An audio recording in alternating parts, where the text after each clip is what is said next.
भोले बाबा छुपे पत्थर में, गौरा मैया पड़ी चक्कर में। भोले बाबा छुपे पत्थर में, गौरा मैया पड़ी चक्कर में। कभी पर्वत गई कभी महलों गई, कभी पर्वत गई कभी महलों गई। भोला मिले नहीं किसी घर में, गौरा मैया पड़ी चक्कर में। भोला मिले नहीं किसी घर में, गौरा मैया पड़ी चक्कर में। भोले बाबा छुपे पत्थर में, गौरा मैया पड़ी चक्कर में।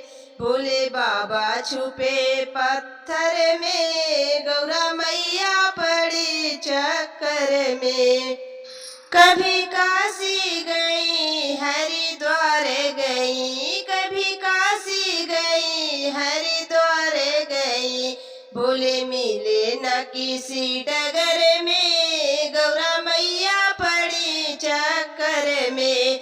भोले मिले न किसी डगर में, गौरा मैया पड़ी चक्कर में। भोले बाबा छुपे पत्थर में, गौरा मैया पड़ी चक्कर में।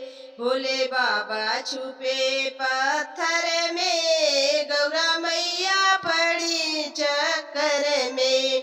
ब्रह्मा विष्णु से पूछा वेद पुराणों से पूछा, ब्रह्मा विष्णु से पूछा वेद पुराणों से पूछा। गौरा पूछन गई पीहर में, गौरा मैया पड़ी चक्कर में। गौरा पूछन गई पीहर में, गौरा मैया पड़ी चक्कर में। भोले बाबा छुपे पत्थर में, गौरा मैया पड़ी चक्कर में। भोले बाबा छुपे पत्थर में, गौरा मैया पड़ी चक्कर में। भगतों ने कहा मैया हमको पता, भगतों ने कहा मैया हमको पता। भोले बाबा छुपे पत्थर में, गौरा मैया पड़ी चक्कर में।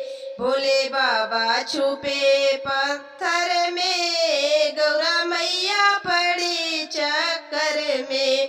भोले बाबा छुपे पत्थर में, गौरा मैया पड़ी चक्कर में।